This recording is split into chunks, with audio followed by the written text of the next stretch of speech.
एक तरफ आपकी शिक्षा गई और दूसरी तरफ आपकी नौकरी गई, आपके बोलने की ताकत खत्म।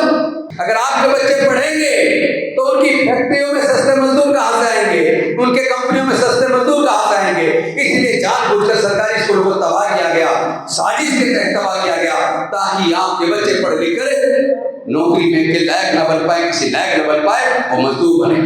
किसी मंत्री के बच्चे, किसी नेता के बच्चे, किसी अधिकारी के बच्चे, किसी ब्राह्मण के बच्चे, किसी बनिए के बच्चे वो कावड़ लेने नहीं जाते, कावड़ लेने दलितों के, पिछड़ों के, गरीबों के बच्चे जाते हैं। अपना महीना महीना खराब करते हैं। पढ़ाई को छोड़कर आप ऐसे काम में लगे हैं, आपकी तरक्की केवल पढ़ाई से हो सकती है। धर्म को तो कुछ लोगों ने धंधा बना दिया। देखिए किसी भी धार्मिक स्थल पर जहां लोग जाकर चढ़ावा ना चढ़ाए तो धार्मिक स्थल का पुजारी को उस स्थल को छोड़ के भाग जाएगा।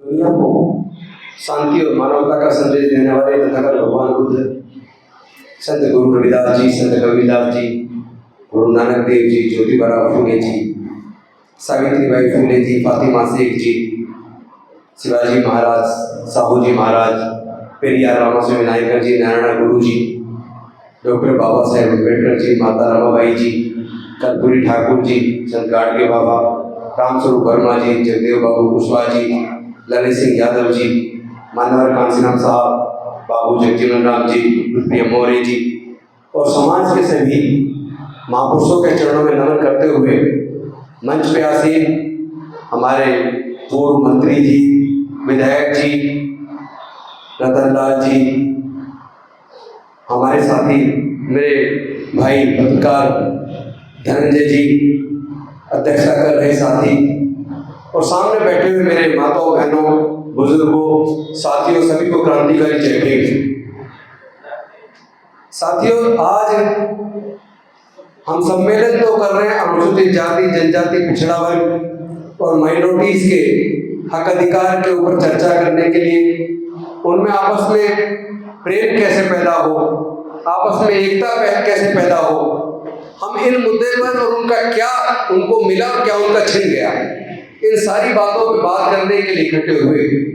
लेकिन जब तक हम ये नहीं समझेंगे कि भारत में लड़ाई विचारधारा की है और दो विचारधारा देश के अंदर है। एक वो विचारधारा है जो असमानता पर आधारित, जाति पर आधारित, वर्ण व्यवस्था पर आधारित, छूट नीच पर, ऊंच नीच पर आधारित, छोटे बड़े पर आधारित है, जिसमें अन्याय है, जुर्म है, शोषण है, ज्यादती है। और दूसरी तरफ वो विचारधारा है जो अम्बेडकरवादी विचारधारा है, जो बुद्ध की विचारधारा है, जो कबीर की विचारधारा है, जो न्याय पर आधारित है, जो भाईचारे पर आधारित है, जिसके अंदर सबके लिए करुणा है, दया है, ममता है, प्रेम है, समता है, स्वतंत्रता है, बंधुता है, न्याय है, प्रज्ञा है, शील है, करुणा और मैत्री है। इन दो विचारधारा में से एक चुनना पड़ेगा।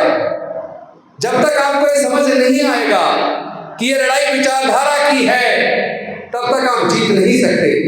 क्योंकि जो विषमतावादी विचारधारा है, जो धर्म को आधार बनाकर, धर्म का इस्तेमाल करके आपको बेवकूफ बनाकर इस देश के सत्ता पर ही नहीं, इस देश के संसाधनों पर भी काबिज है, उसी विचारधारा को धर्म की वजह से आप लोग मजबूती करने का काम कर रहे हैं। और जो समता और न्याय की विचारधारा है, उस विचारधारा को ताकत देने की बजाय आप जातिवादी विचारधारा को ताकत देते हैं। क्योंकि जब कोई आपसे पूछता है कि क्या हमें अपनी जाति पर गर्व करना चाहिए, तो हर आदमी हाथ उठाकर कहता है हाँ, हमें अपनी जाति पे गर्व करना चाहिए।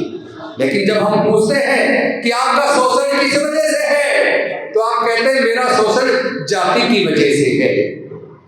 क्या आपको जाति को नीची दृष्टि से देखा जाता है? तो आप कहते हैं हाँ, मेरी जाति को नीची दृष्टि से देखा जाता है। तो अगर जाति की वजह से उत्पीड़न है और जाति की वजह से नीची दृष्टि से देखा जाता है, तो वो जाति गर्व करने की बात कभी हो ही नहीं सकती। जाति आपको कमजोर कर रही है। जब आप जाति जाति के झुंड बना देंगे, क्योंकि आप अगर किसी से पूछिए, किसी ब्राह्मण से कि तुम्हारी जाति क्या है, तो वो कहेगा ब्राह्मण। फिर उससे पूछे तुम्हारा वर्ण क्या है, वो कहेगा ब्राह्मण। फिर किसी क्षत्रिय से पूछिए तुम्हारी जाति क्या है, वो कहेगा क्षत्रिय। तुम्हारा वर्ण क्या है, वो कहेगा क्षत्रिय। किसी वैश्य से पूछे तुम्हारी जाति क्या है, वो कहेगा वैश्य। और तुम्हारा वर्ण क्या है, वो कहेगा वैश्य। किसी शूद्र से पूछिए तुम्हारी जाति क्या है, तो शूद्र कहेगा यादव, कुर्मी, पटेल, कुशवाहा, शाक्य, मौर्य, सैनी, प्रजापति। अरे तुम अपनी अपनी जाति बता दी, वर्ण क्या है, चुप रहेगा, बोलेगा नहीं। यानी कि शूद्र जिसकी सैकड़ों हजारों जाति है, वो एक एक करके जब जाति में बढ़ता है तो 1% भी नहीं रह जाता, वो सैकड़ों टुकड़ों में बढ़ जाता है। लेकिन ब्राह्मण चाहे 3.5% हो, वो इकट्ठा है, उसका वर्ण भी ब्राह्मण, जाति भी ब्राह्मण। क्षत्रिय चाहे वो 4% हो, उसका वर्ण भी वही है और जाति भी वही है। उसी तरह वैसे चाहे 1.07% हो, लेकिन उसका जाति भी वही है, वर्ण भी वही है, वो एकजुट है। लेकिन आप लोग जातियों में बटे हैं, अनुसूचित जाति के लोग, जनजाति के लोग, पिछड़े वर्ग के लोग, ये हजारों जातियों में बटे हैं और जाति ही इनके उत्पीड़न का कारण है। और फिर भी जानते हुए भी अपने अपनी जाति को मजबूत कर रहे हैं। अरे भाई, ये जाति की बात अगर करनी है तो पहले ये तो बताइए कि कोई व्यक्ति जब बीमार होता है और डॉक्टर कहता है कि तुम्हारा तो बड़ा ऑपरेशन होना है, तुम्हें 20 बोतल खून की जरूरत पड़ेगी, खून का इंतजाम करो, तो क्या कोई व्यक्ति दुनिया में ऐसा है जिसका ऑपरेशन होना है और वो ये कहे कि मैं केवल ब्राह्मण का ब्लड स्वीकार करूंगा या मैं केवल क्षत्रिय का ब्लड स्वीकार करूंगा? क्योंकि सबको पता है इंसान को केवल इंसान का खून चढ़ सकता है, जानवर का नहीं चढ़ सकता। तो वहां कोई जाति की बात नहीं करता। फिर तो वो कहता है कोई भी हो, मेरी जो जान बचा दे, वो ब्लड दे दे, मैं उसका बड़ा आभार व्यक्त करूंगा, मैं उसे भगवान मानूंगा, उसे पूजूंगा जो अपना ब्लड डोनेट करके मेरी जान बचाएगा। तब वो उसकी जाति नहीं पूछेगा। इसका मतलब स्पष्ट है कि जाति को कुदरत ने नहीं बनाया, जाति को चालाक इंसान ने बनाया, धर्म को भी चालाक इंसान ने बनाया। धर्म को तो कुछ लोगों ने धंधा बना दिया। देखिए किसी भी धार्मिक स्थल पर जहां लोग जाकर चढ़ावा ना चढ़ाए, तो धार्मिक स्थल का पुजारी उस स्थल को छोड़ के भाग जाएगा, क्योंकि उसको उन्होंने धंधा बना दिया है। जैसा हमारे विधायक जी बता रहे थे, कुछ लोग कलश यात्रा निकाल रहे। अरे ये सारी कलश यात्राएं हमारे लोगों को बेवकूफ बनाने के लिए है, हमारे ही लोगों को कावड़ लेने भेजते हैं। वो लोग क्या करते हैं, अच्छा खाना खिलवा देंगे, टेंट लगा देंगे, आपकी गाड़ी की व्यवस्था कर देंगे, लेकिन उनके खुद के बच्चे, किसी मंत्री के बच्चे, किसी नेता के बच्चे, किसी अधिकारी के बच्चे, किसी ब्राह्मण के बच्चे, किसी बनिए के बच्चे, वो कावड़ लेने नहीं जाते। कावड़ लेने दलितों के, पिछड़ों के, गरीबों के बच्चे जाते हैं, अपना महीना महीना खराब करते हैं। पढ़ाई को छोड़कर आप ऐसे काम में लगे हैं, आपकी तरक्की केवल पढ़ाई से हो सकती है। जैसा अभी रतनलाल जी ने बताया, इंग्लिश माध्यम से अपने बच्चों को पढ़ाओ। रतनलाल जी आप कह तो सही है, लेकिन इंग्लिश माध्यम से पढ़ाएं कैसे? हमारे पास क्या इतना पैसा है कि हम अपने बच्चों को पब्लिक स्कूल में पढ़ा दें? अरे पहले सरकारी स्कूलों में सब पढ़ते थे, अमीर हो या गरीब हो, मजदूर हो या किसान हो, नेता हो या अभिनेता हो, पूंजीपति हो या मजदूर हो, सभी के बच्चे, जब भारत आजाद हुआ था तब तो ज्यादातर सरकारी ही स्कूल थे, सबके बच्चे सरकारी स्कूल में पढ़ते थे। टीचर ज्यादा से ज्यादा भेदभाव करता था तो ये करता था, अपने बच्चे को आगे बिठा ले, स्वर्ण जाति के बच्चों को आगे बिठा दे, दलित पिछड़ों के बच्चों को पीछे बिठा दे। लेकिन जब वो ब्लैक बोर्ड पर पढ़ाता तो सबको एक जैसा था। उसमें जिस बच्चे के अंदर काबिलियत होती थी, जिस बच्चे में दम होता था, वो अपनी मेहनत के बल पर डॉक्टर बाबा साहब अम्बेडकर बन जाता था। लेकिन बाद में क्या हुआ, टेंशन कहां से शुरू हुई? जैसा रतनलाल जी ने बताया कि एक वो सरकार थी कांग्रेस की, जिसने 19 जुलाई 1969 को, जब सरकारी बैंक नहीं होते थे, सारे बैंक प्राइवेट होते थे, तो बैंकों का राष्ट्रीयकरण किया और बैंकों में लाखों लोगों को हर साल नौकरी देने का काम किया। आज वो सारे बैंक बिक रहे, इंश्योरेंस कंपनी पूरे देश के सारी नौकरियां खत्म कर दी गई हैं। सारे कई लाख सरकारी स्कूल पिछले 15-20 सालों में बंद कर दिए। लगातार स्कूल, क्या जनसंख्या देश की कम हो रही है? जनसंख्या बढ़ रही है, स्कूल और खुलने चाहिए थे। हाँ, स्कूल खुले और भी खुले, लाखों खुले, लेकिन प्राइवेट खुले। सरकारी बंद हो रहे, प्राइवेट खुल रहे। और सरकारी पब्लिक स्कूल के अंदर मध्यम दर्जे के पब्लिक स्कूल में एक बच्चे की फीस का खर्चा, किताबों का खर्चा, वर्दी का खर्चा, ट्यूशन का खर्चा, ट्रांसपोर्ट का खर्चा, सारे खर्चे जोड़ दें तो एक बच्चे के पढ़ाने के लिए कम से कम 8 से 10 हजार रुपया महीना लगता है। हर परिवार में अगर कम से कम 2 बच्चे हैं तो 2 बच्चों को पढ़ाने के लिए कम से कम एक परिवार को 15 से 20 हजार रुपया चाहिए। क्या देश के अनुसूचित जाति, जनजाति, अति पिछड़े वर्ग के लोग, माइनॉरिटी के लोग क्या इतने अमीर हैं, इतने सक्षम हैं कि अपने 2 बच्चों को पढ़ाने के लिए 15 से 20 हजार रुपये महीना खर्चा कर सके? कहाँ पढ़ेंगे उनके बच्चे? क्योंकि उनके तो पूरे परिवार की इनकम जोड़ लो, 99% SC ST, 98% OBC, 98% माइनॉरिटी, उनके पूरे परिवार की इनकम जोड़ लो, 5,000 रुपए से 20,000 रुपये महीना कमाते हैं। जिसके परिवार की इनकम महीने की 5,000 से 20,000 रुपये महीना हो, मुझे बताइए क्या वो अपने बच्चे को प्राइवेट स्कूल में पढ़ा लेगा? वो मजबूरी में सरकारी में पढ़ाएगा। और सरकारी स्कूलों को यही सरकार बंद कर रही है। एक समय था जब गांव-गांव में, दूर-दूर में स्कूल होता था, हर गांव में नहीं होता था, बच्चे पढ़ाई छोड़ देते थे, लड़कियां विशेष तौर पर नहीं पढ़ती थी। तो कांग्रेस की सरकार ने देखा कि भाई क्या वजह है, लड़कियां क्यों नहीं पढ़ रही हैं, बच्चे पढ़ाई क्यों छोड़ रहे हैं? तो पता लगा कि हर गांव में स्कूल नहीं है, 6-6, 7-7, 8-8, 10-10, 12-12 किलोमीटर बच्चों को पढ़ने जाना पड़ता है, दिक्कत होती है। कौन अपनी लड़की को इतनी दूर भेजेगा?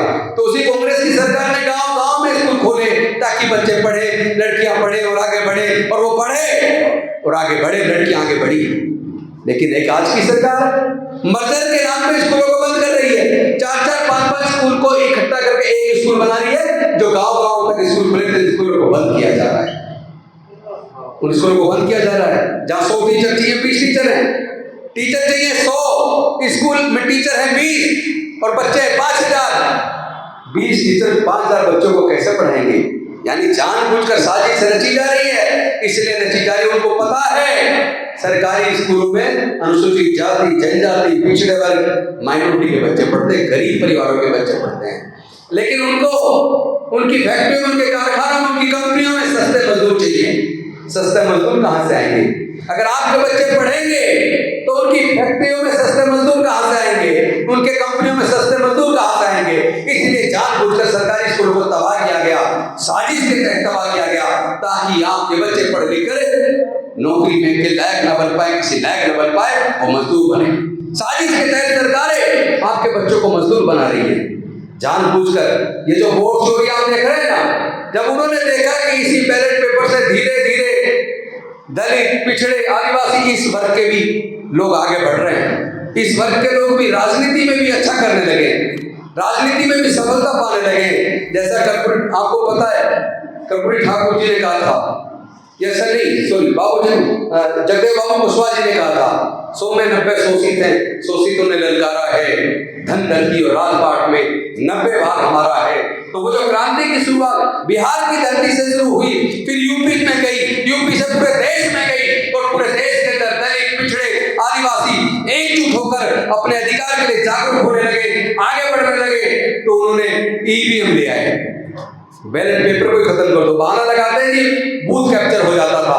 अरे कभी पूरे चुनाव में 1-2 बूथ कैप्चर की घटना आती थी, अब तो पूरा चुनाव चोरी हो रहा है, वोट भी चोरी, चुनाव भी चोरी। जहां भी देखो वोट कटता, तो किसका कटता है? किसका कटता? वो दलित, अति पिछड़े, आदिवासी और माइनॉरिटी, मुस्लिम विशेष तौर पर, इनके वोट कट रहे हैं। तो एक तरफ आपकी वोट कट रही है, दूसरी तरफ आपकी शिक्षा चोरी हो रही है। यानी इधर स्कूल बंद कर दो, इधर सरकारी संस्थानों को प्राइवेटाइज करके वहां पे नौकरी के रास्ते बंद कर दो। 4th क्लास एम्प्लॉयमेंट 5th पे कमीशन में 2004 में जब बीजेपी का सरकार का आखिरी टाइम था, तो वाजपेयी जी के टाइम पर 4th क्लास एम्प्लॉयमेंट, जिसमें ज्यादातर दलित पिछड़े के लोग आते थे, चपड़ासी, पानी पिलाने वाले, माली, चौकीदार, सफाई कर्मचारी, वो सारी 4th क्लास एम्प्लॉयमेंट को आउटसोर्स करके ठेके पे दे दिया। सरकारी नौकरी बंद कर दी फोर्थ क्लास की, क्योंकि फोर्थ क्लास में मेजोरिटी में दलित और पिछड़ों के बच्चे, आदिवासियों के बच्चे आते थे। तो आपकी नौकरी का रास्ता किसने बंद किया? बीजेपी की सरकार ने बंद किया। आपने सरकारी स्कूलों को बंद किसने किया? बीजेपी की सरकार ने किया। आपकी वोट को काटने का सिलसिला किसने शुरू किया? बीजेपी की सरकार में शुरू हुआ। आपकी वोट की चोरी, जो आजकल आप देख रहे हैं ना, इतनी बड़ी यात्रा चल रही है, वोट चोर गद्दी छोड़, वोट चोर गद्दी छोड़, ये ऐसे ही नहीं चल रहा। ये किसी एक नेता की वजह से नहीं चल रहा, क्योंकि लोगों का वास्तव में वोट की चोरी हो रही है, लोगों को पता नहीं था। उस नेता को सलाम कीजिए जिसने लोगों को एहसास कराया कि तुम्हारे वोट की चोरी हो रही है, तुम्हारे वोट को चुराया जा रहा है, और केवल वोट नहीं, पूरा का पूरा चुनाव चोरी हो रहा है। जहां पे विधायक जीत गया, गिनती में जीत गया, सर्टिफिकेट नहीं मिला था, और जो हारा उसको जिता दिया। उसको लड़ते रहो तुम 5 साल, इलेक्शन कमीशन में लड़ो, वोट बन लो, 5 साल का टाइम हो गया, उसकी पूरी 5 साल का उसका कार्यकाल पूरा करवा दिया इन्हीं कोर्टों ने, इन्हीं इलेक्शन कमीशन ने। जिसको जो इलेक्शन कमीशन कहता है कि तुम कंप्लेंट एफिडेविट के साथ दो, अरे जहां दिया गया वहां क्या तुमने कार्रवाई कर दी? तुमने 5-5 साल का कार्यकाल पूरा करवा दिया लोगों का।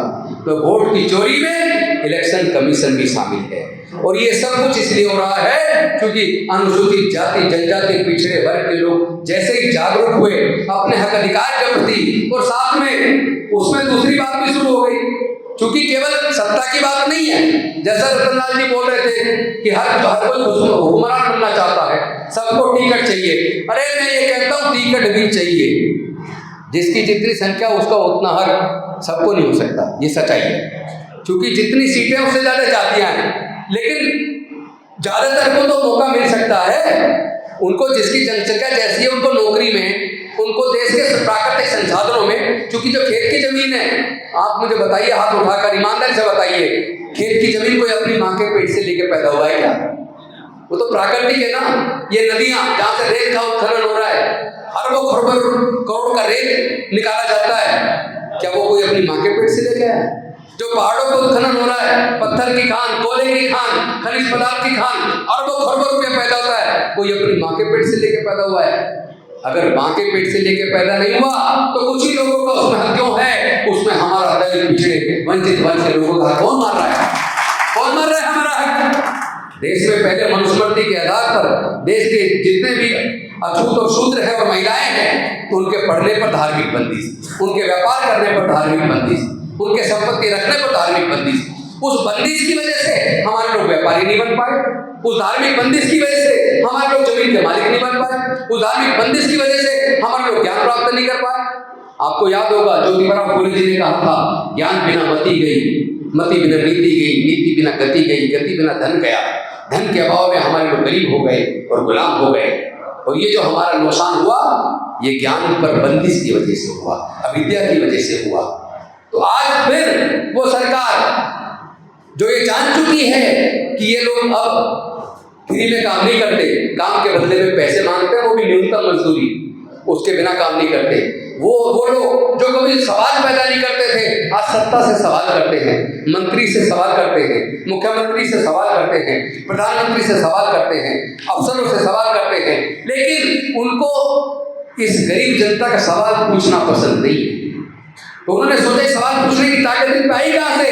इनके पास, इन गरीब मजदूर बेजुबान लोगों के पास सवाल पूछने की ताकत पढ़ने से आई, क्योंकि पढ़ने से ज्ञान आया, ज्ञान से अच्छे बुरे का अंतर करना आया, ज्ञान आया तो ये भी पता लगा उनकी हकमारी किसने की है। तो पढ़ने से ज्ञान आया, नौकरी से घर में थोड़ा पैसा आया, और जब ज्ञान और पैसा थोड़ा दोनों आया तो बोलने की ताकत आ गई। तो उन्होंने कहा कि ये ताकत छीन लो। अरे अब संविधान से देश चल रहा है, मनुस्मृति से नहीं चल रहा, कैसे छीनोगे? चुनाव जीतने के लिए 1 मैन 1 वोट 1 वैल्यू, आपको वोट चाहिए, वोट इनके पास है। तो उन्होंने कहा नहीं, दूसरा तरीका भी है, एक काम करो, सरकारी स्कूलों को धीरे धीरे बंद कर दो या कमजोर कर दो, प्राइवेट स्कूल खोल दो, ना इन पे पैसा होगा ना ही पढ़ेंगे, ना इन पे पैसा होगा ना ही पढ़ेंगे। क्योंकि जो आप देखो, अगर किसी का नेशनल लॉ यूनिवर्सिटी में, सरकारी यूनिवर्सिटी में, लॉ की यूनिवर्सिटी में अगर किसी के बच्चे को एडमिशन लेना है, तो पहले तो कोचिंग पे खर्च करना पड़ेगा 2-3 लाख 4 लाख, उसमें पास हो जाएगा, एडमिशन होगा, तो 1 साल की फीस 3.5 लाख रुपए से ज्यादा सरकारी law college, national law university से। 3.5 लाख से ज्यादा। हॉस्टल का खर्चा अलग, खाने का खर्चा अलग, किताबों का खर्चा अलग, सारे खर्चे जोड़ ले तो एक साल में चाहिए 5 लाख। और डिग्री कितने साल की है? 5 साल की। 12वीं के बाद नेशनल नॉर्वे यूनिवर्सिटी में 5 साल की डिग्री है, 25 लाख चाहिए। और उससे पहले एडमिशन से पहले कोचिंग के लिए 3 लाख चाहिए। आपके पास 28 लाख हो तो अपने बच्चों को नेशनल लॉ यूनिवर्सिटी की तैयारी करवाना, ना हो तो फिर भूल जाओ। किसने किया ये? सरकार। क्या इंडस्ट्री है? एजुकेशन तो इन्होंने इंडस्ट्री बना दिया। अरे कम से कम पढ़ाई का खर्चा तो सरकार उठा ले, नौकरी तो आप दे नहीं पा रहे, कम से कम बच्चों को पढ़ा तो दो। आप तो पढ़ाई को छीन रहे हो। मतलब सरकारी इंजीनियरिंग कॉलेज में इंजीनियरिंग की 4 साल की डिग्री करने के लिए कम से कम 15-20 लाख रुपया चाहिए। मैनेजमेंट कॉलेज में IIM करने के लिए कम से कम 30 से 40 लाख रुपया चाहिए। स्कॉलरशिप आपकी बंद, स्टाइपेंड आपका बंद, फेलोशिप आपकी बंद, सरकारी स्कूल आपके बंद, प्राइवेट सरकारी स्कूल महंगे करके कॉलेज वो भी आपसे छीन लिए। आपको बचा क्या? ना पढ़ेंगे ना कुछ बनेंगे। ऊपर से जितने PSU में नौकरी लगती थी वो PSU सारे बेच दिए। ऊपर से एक तरफ आपकी शिक्षा गई और दूसरी तरफ आपकी नौकरी गई, आपके बोलने की ताकत खत्म। जब आपका जो मिडिल क्लास बना था, जो बोलने के लायक बना था, वो मिडिल क्लास खत्म हो रहा है। आज पूरे देश के अंदर लाखों लोग रिटायर हैं और उनका परिवार उनकी पेंशन पे बढ़ रहा है। तो उन्होंने पेंशन भी बंद कर दी 2004 से। आपके सारे रास्ते बंद है। अभी संसद की एक स्थायी समिति है, स्टैंडिंग कमेटी एजुकेशन के ऊपर। स्टैंडिंग कमेटी ने एक रिपोर्ट दी है अभी, जिसके चेयरमैन आदरणीय दिग्विजय सिंह जी। उसने जो रिपोर्ट दी है परसों संसद के अंदर, वो रिपोर्ट ये बताती है कि जो देश के प्रतिष्ठित निजी शिक्षण संस्थान है, उनके अंदर उसने पूरा डाटा निकाला। उसमें SC के बच्चे कितने पढ़ रहे हैं, ST के कितने पढ़ रहे हैं, OBC के कितने पढ़ रहे हैं। आप सुन के चौंक जाएंगे। अनुसूचित जनजाति के यानी ST के 0.53% बच्चे निजी शिक्षण संस्थानों में पढ़ते हैं। 0.53 यानी आधा %। अनुसूचित जाति SC उनके 0.89% यानी 1% से कम। OBC 11.16% और OBC है 52% के आसपास, उसका भी 11.16%। तो अब सवाल ये पैदा होता है कि जो निजी शिक्षण संस्थान है उसमें SC ST के बच्चे पढ़ क्यों नहीं पा रहे? तो जो लोग ये कह रहे हैं ना क्रीमी लेयर लागू होना चाहिए, कोर्ट में भी, सुप्रीम कोर्ट में भी पिटीशन डाल के क्रीमी लेयर लागू करो।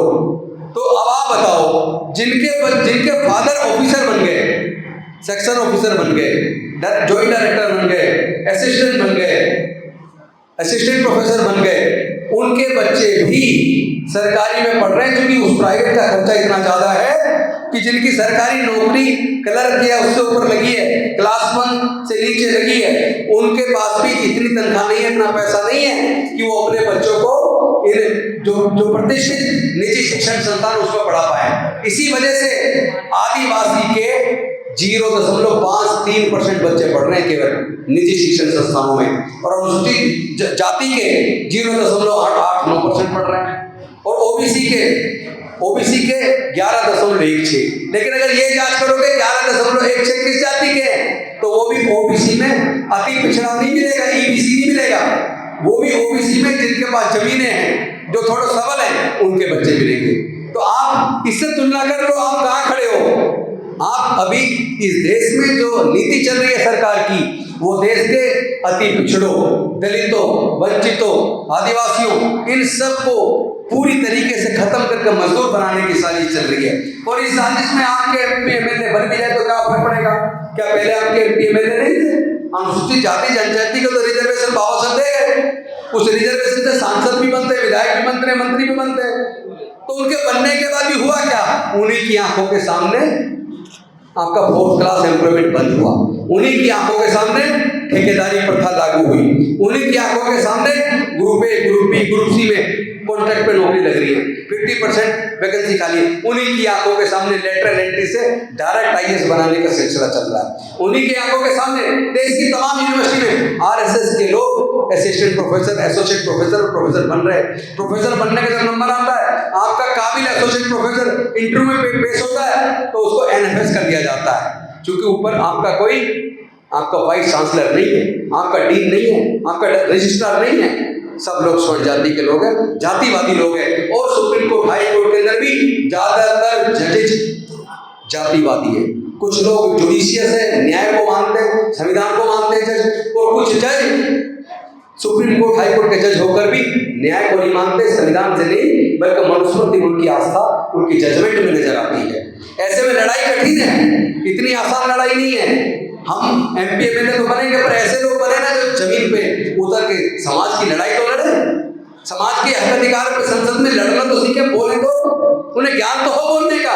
देश में चल क्या रहा उन्हें पता नहीं है, पैसे के दम पे बन गए और बन के वहां गूंगे बहरे बन के बैठ गए। अपने अपने पार्टी के वफादार हैं, समाज के वफादार नहीं है, समाज के गद्दार हैं। तो हमें ऐसे नेता चाहिए जो पार्टी के जब वफादार हो परंतु समाज के भी वफादार हो, समाज के प्रति गद्दारी स्वीकार नहीं है। इस लड़ाई को हमें लड़ना पड़ेगा, लेकिन इस लड़ाई को लड़ने के लिए एक मजबूत विचारधारा पकड़नी पड़ेगी, समतावादी, न्यायवादी विचारधारा, अम्बेडकरवादी विचारधारा। वही हमारे बच्चों के भविष्य को बचा सकती है, बना सकती है, और अंधविश्वास, पाखंडवाद से अपने बच्चों को दूर करना होगा। ये जो आए दिन धर्म के नाम पे दंगे में लोगों का इस्तेमाल होता है, वहां अपने बच्चों को जाने से रोकना होगा, अपने बच्चों को पढ़ाई के रास्ते पे लाना होगा, अपने समाज को अपने जातियों के झुंड से बाहर निकलकर पूरे समाज को एकजुट होकर अपने हक अधिकार की लड़ाई को लड़ना पड़ेगा। तभी इस तरह के सम्मेलन का कुछ फायदा है। संविधान, सामाजिक न्याय और भागीदारी। तो संविधान, सामाजिक न्याय, पहले संविधान है क्या ये तो जान लो। अरे पहले सारे शूद्र, ये तो मान लो तुम शूद्र हो, तुम अपनी जाति बताते हो, अपना को शूद्र नहीं मानते। शूद्र लोग अपने आप को क्षत्रिय कहते हैं। पूर्वी से पूछो कौन हम क्षत्रिय, किसी यादव से पूछो यदुवंशी क्षत्रिय, मौर्य से पूछो क्षत्रिय। अरे तुम सारे ही क्षत्रिय बन जाओ। क्या क्षत्रिय तुम्हें क्षत्रिय मानता है? क्या तुमसे रोटी बेटी का रिश्ता करता है? फिर भागीदारी की बात कर रहे हो? तो पहले इस जातिवाद से निकलो। हम औरों से तो परेशान है, वो जातिवाद करते हैं, कुछ प्रताड़ित करते हैं, पर क्या हमने अपने खुद के अंदर आपस में जो जातिवाद है, क्या हमने अपने अंदर फैले जातिवाद को खत्म कर दिया? तो अपने अंदर फैले जातिवाद को खत्म करो, आपस में रोटी बेटी का रिश्ता करो, अंधविश्वास, पाखंडवाद से समाज को बाहर निकालो। उसके बाद आपके बच्चों का भविष्य का रास्ता अपने आप अच्छा बन जाएगा। हम और आप मिलकर बनाएंगे। बहुत बहुत धन्यवाद, शुक्रिया। जय भीम, जय भारत, जय संविधान, जोहार।